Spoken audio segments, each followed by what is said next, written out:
दोस्तों स्वागत है आप सभी का बिहार समाचार में। दोस्तों आज के इस वीडियो में हम बिहार के टॉप बड़ी न्यूज को देखेंगे। दोस्तों वीडियो में आगे बढ़ने से पहले आप सभी से अनुरोध है कि आप इस वीडियो को एक प्यारा लाइक जरूर कर दें और साथ ही हमें नीचे कमेंट करके जरूर बताएं कि आप बिहार के किस जिले में रहते हैं। तो चलिए शुरुआत करते हैं आज की पहली और बड़ी खबर से। बड़ी खबर में देखिए, अमित शाह से मिले जीतनराम मांझी, बीजेपी से गठबंधन में लड़ेंगे चुनाव। बिहार के पूर्व मुख्यमंत्री जीतनराम मांझी ने बुधवार को दिल्ली में केंद्रीय गृह मंत्री अमित शाह से मुलाकात की। इसी दौरान हिंदुस्तान आवाम मोर्चा के राष्ट्रीय अध्यक्ष संतोष कुमार सुमन भी मौजूद थे। शाह के आवास पर हुई इस मुलाकात के दौरान केंद्रीय गृह राज्य मंत्री नित्यानंद राय भी उपस्थित थे। वहीं देखिए, अमित शाह से मुलाकात के बाद हम के राष्ट्रीय अध्यक्ष संतोष सुमन ने एनडीए के साथ जाने की घोषणा की है। उन्होंने कहा कि लोकसभा का चुनाव भाजपा के साथ मिलकर लड़ेंगे, बिहार में भी भाजपा के साथ रहेंगे। वहीं देखिए आगे संतोष सुमन ने कहा कि सैद्धांतिक रूप से आज हम एनडीए के साथ है, बाद में गठबंधन सहयोगी के रूप में सीट बंटवारे और अन्य मामलों के विभिन्न पहलुओं पर चर्चा करेंगे। भविष्य की योजनाओं और बिहार में हम पार्टी द्वारा भाजपा से सीटों की मांग के बारे में पूछे जाने पर संतोष सुमन ने कहा कि इसी तरह के सभी मामलों पर बाद में चर्चा की जाएगी। बड़ी खबर में देखिए, अगवानी पुल हादसे के बाद एक्शन में केंद्र सरकार, एसपी सिंगला कंस्ट्रक्शन कंपनी के खिलाफ लिया बड़ा फैसला। बिहार में गंगा नदी पर अगवानी घाट पुल के गिरने के बाद केंद्र सरकार ने भी इसका निर्माण कर रही कंपनी एसपी सिंगला के कार्यों की जाँच करने का फैसला किया है। इसी के तहत केंद्र सरकार ने इस कंपनी द्वारा बनाए जा रहे 7 निर्माणाधीन पुलों की जांच के लिए विशेषज्ञों की एक कमेटी बनाई है। यह कमेटी बिहार में 2 निर्माणाधीन पुलों के अलावा पंजाब के 2, हरियाणा, यूपी व गुजरात के एक पुल की जांच करेगी। सड़क परिवहन मंत्रालय ने इस संबंध में आदेश जारी किया है। दरअसल बिहार में गंगा नदी पर 1700 करोड़ की लागत से बन रहे पुल के गिरने के बाद निर्माण कंपनी एसपी सिंगला कंपनी गठघरे में है। इस पुल का निर्माण अगवानी घाट सुल्तानगंज के बीच किया जा रहा था। यह कंपनी बिहार में पटना में गंगा नदी पर महात्मा गांधी सेतु के समानांतर पुल बना रही थी। इस पुल की लागत 2926.42 करोड़ रुपए है। वहीं देखिए, इसके अलावा इस कंपनी के द्वारा विक्रमशिला सेतु के समानांतर 4 लेन पुल का निर्माण किया जा रहा है। इसकी लागत 1110 करोड़ रुपए की है। सड़क परिवहन मंत्रालय इन दोनों पुलों की जाँच करेगी। विश्व के विराट रामायण मंदिर का निर्माण हुआ शुरू। ऐतिहासिक चंपारण की धरती पर नए इतिहास की नींव मंगलवार को पड़ गई। पूर्वी चंपारण के केतवलिया बहुआरा में रथ यात्रा के दिन विजय मुहूर्त पर पूजन के बाद हाइड्रोलिक रिंग मशीन से जब विराट रामायण मंदिर के पहले भूभार्ग खंभे की ड्रिल हुई तो जय श्री राम के नारे से पूरा इलाका गूंज उठा। इसके साथ ही मंगलवार को पटना के महावीर मंदिर की ओर से बन रहे संसार के विशालतम रामायण मंदिर का निर्माण कार्य शुरू हो गया। बड़ी खबर में देखिए, पटना में झमाझम बारिश से गर्मी व उमस से राहत। 23 दिनों के बाद पारा 40 डिग्री से नीचे। जब देखिए गरज तड़क के साथ देर रात राजधानी पटना सहित 8 जिलों में झमाझम बारिश से उमस और गर्मी से राहत मिली है। बुधवार की रात 8 बजे के बाद राजधानी के आसमानों में बादलों की आवाजाही शुरू हो गई। इसके बाद कुछ इलाकों में तेज आंधी ने बारिश का संकेत दिया। पटना के आसपास के इलाकों में 15 मिनट तक झमाझम बारिश हुई। रात 9 बजे के आसपास पूरे शहर में झमाझम बारिश हुई, जिससे लोगों ने राहत की सांस ली। वजह के मौसमविदों ने पटना में 8 मिलीमीटर बारिश का आकलन किया है। पटना के अलावा बांका, नालंदा, नवादा, भोजपुर, अरवल, रोहतास, अरवल और औरंगाबाद में भी आंधी और बारिश का अलर्ट जारी किया गया था। देर रात कुछ जगहों पर वज्रपात की भी सूचना है। मौसम विभाग ने अगले 24 घंटे में पटना सहित कई जिलों में बारिश और वज्रपात की चेतावनी जारी की है। पटना में अगले 24 घंटे और शुक्रवार को बारिश की छिटपुट गतिविधि बनी रह सकती है। बड़ी खबर में देखिए, रेहड़ी पटरी वालों से ऑनलाइन सामान मंगा सकेंगे बिहार वासी। स्वाभिमान ऐप से जोड़ेंगे 1,18,000 दुकानदार। मोबाइल ऐप से फुटपाथी दुकानदार या रेहड़ी पटरी से भी अब बिहार के लोग सामान मंगा सकेंगे। इसके लिए राज्य के 1,18,000 निबंधित फुटपाथी दुकानदार को स्वाभिमान ऐप से जोड़ा जाएगा। श्रम संसाधन विभाग इन सभी वेंडर को 48 घंटे का विशेष प्रशिक्षण देगी ताकि वे ऐप पर सामान की जानकारी अपलोड कर सके और आम लोग इसके जरिए ऑनलाइन खरीदारी कर सके। देश में बिहार इकलौता एक राज्य है जिसने स्ट्रीट वेंडर के लिए इस तरह की प्रशिक्षण की शुरुआत की है। प्रशिक्षण का मकसद इनका कौशल विकास करना है। फिलहाल पायलट परियोजना के तहत 5 जिलों पटना, वैशाली, नालंदा, सारण और दरभंगा में प्रशिक्षण की शुरुआत हो रही है। इन जिलों के 1500 फुटपाथी दुकानदारों का प्रशिक्षण होगा। इसके बाद अगले 3 महीने में राज्य के सभी 1,18,000 निबंधित वेंडरों को प्रशिक्षण दिया जाएगा। इसकी शुरुआत बुधवार को पटना के गांधी संग्रहालय से हो रही है। बड़ी खबर में देखिए, जेपी नड्डा की 24 जून को झंझारपुर में रैली नहीं होगा, बीजेपी अध्यक्ष का बिहार दौरा टला। बीजेपी के अध्यक्ष जेपी नड्डा का बिहार दौरा टल गया है। मधुबनी जिले के झंझारपुर में 24 जून को होने वाली उनकी रैली स्थगित हो गई है। हालांकि 29 जून को केंद्रीय मंत्री अमित शाह का लखीसराय में प्रस्तावित कार्यक्रम यथावत रहेगा। इसकी जानकारी बिहार बीजेपी अध्यक्ष सम्राट चौधरी ने बुधवार को दी है। नड्डा का दौरा टलने की वजह अभी सामने नहीं आई है। सम्राट चौधरी ने बुधवार को मीडिया से बातचीत में कहा कि जेपी नड्डा का दौरा फिलहाल स्थगित किया गया है। वह अभी बिहार नहीं आ रहे हैं। हालांकि दौरा रद्द नहीं हुआ है, उनका कार्यक्रम फिर से शेड्यूल किया जाएगा।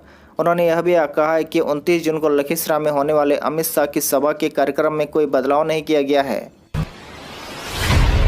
बड़े खबर में देखिए, विपक्षी एकता मीटिंग के लिए केजरीवाल ममता आज तो राहुल गांधी व अखिलेश 23 को आएंगे। विपक्षी एकता पर पटना में होने वाले 1.5 दर्जन दलों की महाबैठक की गहमागहमी शुरू हो गई है। बैठक शुक्रवार को दिन के 11:30 बजे सीएम आवास एक अन्य मार्ग में शुरू होगी। इसके मद्देनजर एक अन्य मार्ग जाने वाले सभी मार्गों पर सुरक्षा व्यवस्था कड़ी कर दी गई है। अलग अलग राज्यों से आने वाले नेताओं के स्वागत और उनके खान पान का विशेष इंतजाम किया गया है। बिहारी व्यंजनों के साथ साथ मौसमी फल और जिस राज्य से जो नेता आ रहे हैं उनके राज्य के व्यंजन को परोसने की भी तैयारी है। दिल्ली, पंजाब, महाराष्ट्र, तमिलनाडु, उत्तर प्रदेश, झारखंड, कश्मीर से आने वाले ज्यादातर नेता शुक्रवार को आएंगे और उसी दिन शाम को लौट जाएंगे। पश्चिम बंगाल के मुख्यमंत्री ममता बनर्जी, भाकपा नेता डी राजा और भाकपा माले महासचिव दीपंकर भट्टाचार्य गुरुवार को ही पटना पहुंच जाएंगे। दिल्ली के मुख्यमंत्री अरविंद केजरीवाल और पंजाब के मुख्यमंत्री भगवंत सिंह मान गुरुवार दोपहर बाद 3 बजे पटना पहुंचेंगे। इसी तरह एनसीपी प्रमुख शरद पवार, शिवसेना सुप्रीमो उद्धव ठाकरे और समाजवादी पार्टी के अध्यक्ष अखिलेश यादव चार्टर विमान से शुक्रवार आएंगे। बड़े खबर में देखिए, बिहार में बीएड की बचे 6033 सीटों पर होगा ऑन स्पॉट एडमिशन। 2 वर्षीय बीएड एवं शिक्षा शास्त्री 2023-25 में एडमिशन के लिए ऑन द स्पॉट प्रक्रिया 20 जून को समाप्त हो गई थी, जिसे बढ़ा दिया गया है। राज्य नोडल पदाधिकारी प्रोफेसर अशोक कुमार मेहता ने बताया कि 2 वर्षीय बीएड एवं शिक्षा शास्त्री में 6033 सीटें बची हुई है। बची हुई सीटों पर नामांकन के लिए सीईटी बीएड 2023 की प्रवेश परीक्षा में सफल और अपंजीकृत अभ्यर्थियों के लिए ऑन द स्पॉट चरण के तहत नामांकन प्रक्रिया 22 से लेकर 26 तक विस्तारित की गई है। अभ्यर्थी पोर्टल पर रिक्ति को देखकर नामांकन के लिए संबंधित कॉलेजों से संपर्क कर एडमिशन की प्रक्रिया पूरी करेंगे। इसके अलावा प्रोफेसर अशोक मेहता ने बताया कि आधिकारिक वेबसाइट www.biharcetbed.inmu.in पर कॉलेजों में बची हुई सीटों की सूची अपलोड कर दी गई है। अभ्यर्थी अपनी सुविधा के अनुसार कॉलेज में जाकर ऑन द स्पॉट राउंड के तहत 22 से 26 जून तक एडमिशन की प्रक्रिया पूरी कर सकते हैं। इससे पहले ऑन द स्पॉट के तहत 14 से 20 जून तक एडमिशन हुआ। इस चरण में राज्य भर के 343 बीएड कॉलेजों की 37,400 सीटों के विरुद्ध 31,367 सीटों पर अर्थात 83.87% अभ्यर्थियों ने अपना नामांकन कराया है।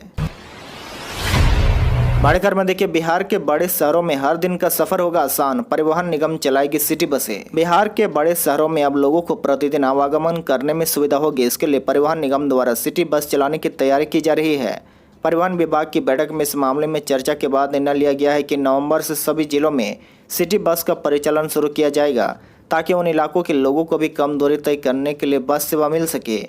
विभाग ने सभी जिलों से प्रस्ताव मांगा कि कहां-कहां बस सेवा की शुरुआत की जाए। देखिए, परिवहन विभाग द्वारा प्रदेश की राजधानी पटना, भागलपुर, मुजफ्फरपुर, पूर्णिया, दरभंगा, गया, भोजपुर, सारण व बेगूसराय से इस बस सेवा को शुरू करने का निर्णय लिया गया है। यह परिचालन शुरू होने के बाद दूसरे शहरों में भी सिटी बसों का परिचालन होगा। बड़े खबर में देखिए, बिहार में पहले चरण में 12 जिलों में खुलेंगे आवासीय विद्यालय। राज्य के सभी जिलों में सिमुलतला की तर्ज पर आवासीय विद्यालय की स्थापना होगी। पहले चरण में 12 जिलों का चयन किया गया है, जिसमें पटना प्रमंडल के 3 जिले शामिल है। इन जिलों से 5-5 विद्यालयों की सूची शिक्षा विभाग को भेजी गई है। कमेटी स्थल जाँच के बाद इन 5 में से किसी एक का चयन करेगी। कमेटी देखेगी कि इस स्थल भवन में सारी सुविधाएं बहाल कराई जा सकती है या नहीं। पदाधिकारी बता दें कि 12 जिलों के चयन का आधार यही है कि राज्य के हर एरिया इसके दायरे में जाए। देखिए, 12 जिलों की स्थल जांच के विभाग की टीम नेतरहाट और सिमुलतला आवासीय विद्यालय जाएगी। इन दोनों विद्यालयों की व्यवस्था, भौतिक संरचना और अन्य चीजों का अध्ययन करेगी। इसी आधार पर कमेटी विद्यालय का चयन करेगी। लक्ष्य है कि 2024 से इन नए विद्यालयों में नामांकन शुरू कर दिया जाए। बिहार में बीच में पढ़ाई छोड़ने वाले छात्रों को इग्नू दे रहा है डिग्री पूरा करने का पूरा मौका। 23 जून तक कर सकते हैं आवेदन। किसी छात्र को अगर किसी कारणवश अपने ग्रेजुएशन या मास्टर की पढ़ाई को बीच में ही छोड़ना पड़ा हो तो उसके लिए खुशखबरी है।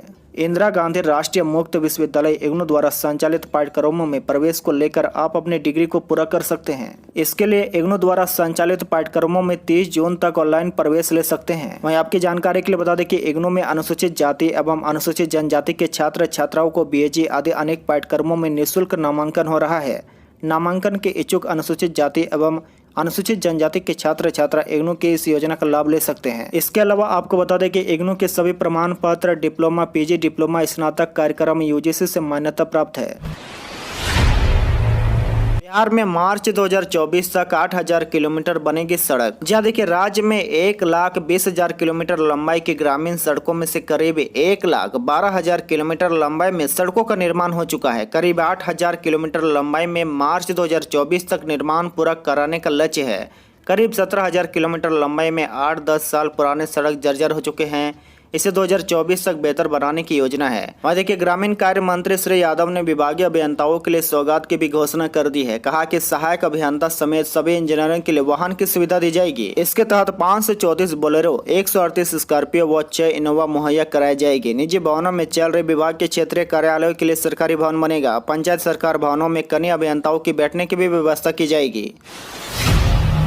बड़ी खबर में देखिए बिहार के सभी निजी स्कूलों में होगी नर्सरी की पढ़ाई। सूबे के सभी निजी स्कूलों में अब प्री प्राइमरी यानी कि नर्सरी से कक्षा 2 की पढ़ाई होगी। इस बाबत सीबीएसई और आईसीएसई बोर्ड की ओर से स्कूल को पत्र लिखा गया है। बता दें कि राज्य में सीबीएसई आईसीएसई बोर्ड के 10,876 निजी स्कूल हैं। इनमें 5,476 स्कूलों में नर्सरी की पढ़ाई नहीं हो रही थी। अब यहाँ भी कक्षा 1 की जगह नर्सरी से पढ़ाई शुरू होगी। मालूम हो कि प्राइमरी से पहले वाली कक्षाओं को प्ले स्कूल के नाम से संबोधित किया जाता था, लेकिन अब प्ले स्कूल और प्राइमरी दोनों को मिला दिया जाएगा। दोनों को मिलाकर प्री प्राइमरी नाम दिया गया है। सूबे में प्ले स्कूल का विकल्प आने वाले समय में समाप्त हो जाएगा। अभिभावकों को बच्चों को दाखिला प्ले स्कूल में नहीं बल्कि सीबीएसई या आईसीएसई से मान्यता प्राप्त स्कूलों में करवाने का मौका मिलेगा। बड़ी खबर में देखिए राज्य में अब बाढ़ राहत शिविरों में अब पीड़ितों को 1,000 रुपये मिलेंगे। बाढ़ राहत शिविरों में अब पीड़ितों को बर्तन, वस्त्र आदि के लिए 600 की जगह 1,000 रुपये मिलेंगे। मुख्यमंत्री नीतीश कुमार ने मुख्यमंत्री राहत कोष न्यासी पार्षद की बैठक में यह निर्देश दिया है। बैठक के दौरान उन्होंने शेष बचे 42 आश्रय स्थलों का निर्माण भी जल्द पूरा करने को कहा है। एक अन्य मार्ग स्थित संकल्प में बुधवार को परिषद की 22वीं बैठक की अध्यक्षता करते हुए मुख्यमंत्री ने कहा कि मुख्यमंत्री राहत कोष से आपदा की स्थिति में लोगों की मदद की जाती है। इसके अलावा विविध कार्यों में लोगों की सहायता की जाती है। कोरोना वायरस से मृत्यु होने पर मृतकों के आश्रितों को मुख्यमंत्री राहत कोष से 4 लाख रुपए की मदद दी गई। मुख्यमंत्री राहत कोष की भूमिका काफी महत्वपूर्ण है। मैट्रिक व इंटर परीक्षा की जानकारी छात्रों को अब एसएमएस से मिलेगी। मैट्रिक व इंटरमीडिएट 2024 के परीक्षार्थियों को परीक्षा संबंधित तमाम सूचनाएं अब बिहार बोर्ड द्वारा एसएमएस से उपलब्ध कराई जाएगी। लगभग 30 लाख छात्र छात्राओं को एसएमएस भेजा जाएगा और इसकी शुरुआत बोर्ड ने डमी रजिस्ट्रेशन कार्ड जारी कर दी है। बोर्ड द्वारा इंटर 2024 में शामिल होने वाले 13 लाख छात्र छात्राओं को एसएमएस भेजकर डमी रजिस्ट्रेशन कार्ड में त्रुटि सुधार की जानकारी दी गई है। बता दें कि त्रुटि रहित रजिस्ट्रेशन नंबर, प्रवेश पत्र आदि रहे, इसके लिए बोर्ड द्वारा डमी प्रवेश पत्र और रजिस्ट्रेशन कार्ड जारी किया जाता है। अभी तक इसकी जानकारी केवल संबंधित जिला शिक्षक कार्यालय और स्कूल प्रशासन को दी जाती थी। बोर्ड के निर्देश अनुसार डमी रजिस्ट्रेशन कार्ड, प्रवेश पत्र आदि डाउनलोड कर छात्रों की उपलब्ध करवाना होता है, जिसे छात्र देखकर त्रुटि में सुधार कर ले। लेकिन स्कूलों द्वारा छात्रों को ज्यादातर इसकी सूचना नहीं दी जाती है। स्कूल बिना देखे ही दोबारा बोर्ड को वापस कर देता है। जानकारी नहीं होने से सैकड़ों छात्रों के रजिस्ट्रेशन कार्ड तो कभी प्रवेश पत्र में त्रुटि रह जाती है, जिसे देखते हुए अब यह सुविधा उपलब्ध कराई गई है।